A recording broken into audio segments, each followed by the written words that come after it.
এসে গেল আর গতকালের এই বৃষ্টি কি অসুবিধার মধ্যে হলো?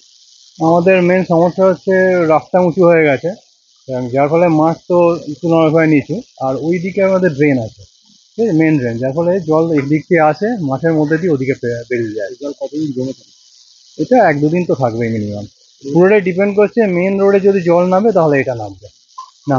তাহলে আপনাকে প্যান্ডেল ফিনিশ করতে তো অসুবিধে। ভীষণভাবে দেখুন তো, মানে আজকে দ্বিতীয় হতে গেল, এখন আমরা ফিনিশই করতে পারিনি, মানে ভীষণভাবেই এটা হ্যাম্পার হচ্ছে।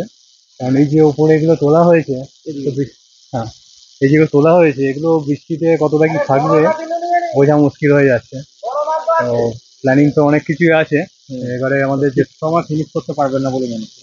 এক্সপেক্ট করছি তো আজকালের মধ্যে হয়ে যাবে। কাল হ্যাঁ, বৃষ্টি যদি না হয় তাহলে তো কনফার্ম হয়ে যাবে। বৃষ্টি হলে দেখা যাক কতটা কি করা যায় আর কি। ভিতরটা তো ফিনিশ হয়ে যাবে, সামনেটা নিয়ে একটু হয়তো সমস্যা হলেও হতে পারে আর কি। সামনের দিকে তৈরি করার কাজ অনেক তো ভেঙে পড়ছে বৃষ্টিতে। অবশ্যই হ্যাঁ, বৃষ্টিটা পড়ছেই তো। আমাদের এখানে যে এগুলো তোলা রয়েছে মোটামুটি বাঁধা আছে, কতটা কি হবে থাকবে বুঝতে পারা যাচ্ছে না। আচ্ছা আচ্ছা, হ্যাঁ, ঠিক আছে। তো সেক্ষেত্রে একটু অসুবিধা হচ্ছে। একটু অসুবিধা আছে।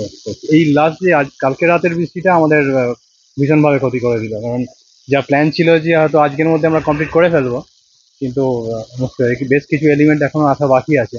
মাথায় জল জমে আছে। হ্যাঁ, মানে মেন রোডের অবস্থা তো দেখেছেন, যে মেন মেন এলিমেন্টগুলো যে নিয়ে আসবে, টোটো বলুন ভ্যান বলুন, সেগুলো পাওয়া খুব মুশকিল হয়ে যাচ্ছে, মানে তারা আসতেই চাইছে না, এখন রাস্তার অবস্থা খুব খারাপ, তো আসতেই চাইছে না এরা। তো সেটা একটা সমস্যা রয়েছে আর কি। একটা পুজো উদ্যোক্তা হিসেবে ওখানে একটা চিন্তার ভাব। ভীষণভাবে চিন্তায় আছে। নাম আমার নাম সৈকত পাত্র। দাদা বৃষ্টি কতটা সংখ্যার মধ্যে ফেলছে, কেননা গতকাল যেভাবে বৃষ্টি হয়েছে এবং এবছর পুজোতেও বৃষ্টি হবে, আপনারা তো এখনো প্রস্তুতি নিয়েছেন, সেই ক্ষেত্রে কতটা আশঙ্কা করছেন? না, বৃষ্টি তো কালকে রাত্রে যে পরিমাণ বৃষ্টি হয়েছে, মানে দীর্ঘ বছরের মধ্যে এই ধরনের বৃষ্টি হয়নি। তো বৃষ্টি এটা তো কারো হাতে নেই। তো দুটো ঝোড়া নিম্নচাপের ফলে সমস্ত জায়গাতেই গোটা রাজ্যই আজকে ভাসছে। সেখানে দাঁড়িয়ে আমাদের সরকার এবং আমাদের হাওড়া মিউনিসিপ্যাল কর্পোরেশন যা যা ব্যবস্থা নেওয়ার, বিশেষ করে আপনারা যদি জানেন আমাদের বেলগাছিয়া দীর্ঘকাল থেকে জল সমস্যায় ভোগে, কিন্তু গত বছরের তুলনায় এবছর যে নতুন যে সমস্ত পদক্ষেপগুলো নেওয়া হয়েছে, বেলগাছিয়া এফ রোডে ভাগাড়ে একটা নতুন পাম্পিং স্টেশন, সারা রাত ধরে পাম্পিং স্টেশন চলছে। বেলগাছিয়া বেনারস রোডে নতুন যে পাম্পিং স্টেশন 1 বছর আগে শুরু হয়েছে, সেটাও কাজ করছে। তারপরেও অ্যাডিশনাল দুটো জায়গায় আমাদের রেল রোডের মুখে একটা পাইপগুলো ফেটে গেছে। আশা করা যাচ্ছে 10-15 মিনিটের মধ্যে সেই পাম্পটাও কাজ শুরু করবে। সেক্টর অফিসের সামনে আরেকটা পাম্প, সেটাও কাজ শুরু করেছে। তো সব দিক থেকে চেষ্টা করা হচ্ছে, আমাদের কর্পোরেশন এবং সরকার সমস্ত রকম ব্যবস্থা নিচ্ছে। আমরা আশাবাদী, সারা বছর মানুষ যেই পুজোর প্রতীক্ষায় থাকে, এবং এখন হাওড়া শহরে ছাত্র মিলন সংঘের পুজো একটা সকলেই আশা করে রেখেছে, প্রোগ্রাম করে রেখেছে কে কবে ঠাকুর দেখতে আসবে। আমরা বিশ্বাস রাখি আগামী বৃহস্পতিবার আমাদের শুভ মায়ের প্রতিমার আবরণী উন্মোচন হবে, উদ্বোধনী অনুষ্ঠান তৃতীয়ার দিন।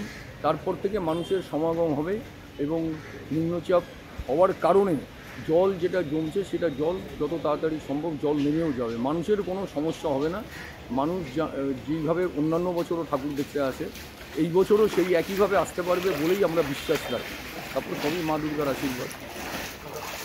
ওরা যে নিম্নচাপের ঝুঁকিটি রয়েছে মাথার উপরে, সেইটাকে কিছুটাও চিন্তা করছে না, বিষয়টা হচ্ছে, চিন্তা যেরকম থাকবে, পজিটিভ চিন্তা থাকতে হবে যে বৃষ্টি হবে, বৃষ্টি হওয়ার পর যেন জলটা যাতে নেমে যায়, তার জন্য কি ব্যবস্থা নেওয়া হলো সেটা গুরুত্বপূর্ণ। তো সেই দিক থেকে আমরা আশাবাদী যে সেখানে সমস্ত রকম ব্যবস্থা নেওয়া হয়েছে, কোনো জায়গায় কোনো গাফিলতি নেই। আশা করা যাচ্ছে যে পুজোয় দর্শক, মানে ভক্তবৃন্দ যারা ঠাকুর দেখতে বেরোবেন, তাদের কোনো সমস্যা হবে না। শুধু আমাদের এখানে না, সব জায়গায় সবভাবে সবাই সারা রাত ধরে কাজ করছে এবং ব্যবস্থা নেওয়া হচ্ছে।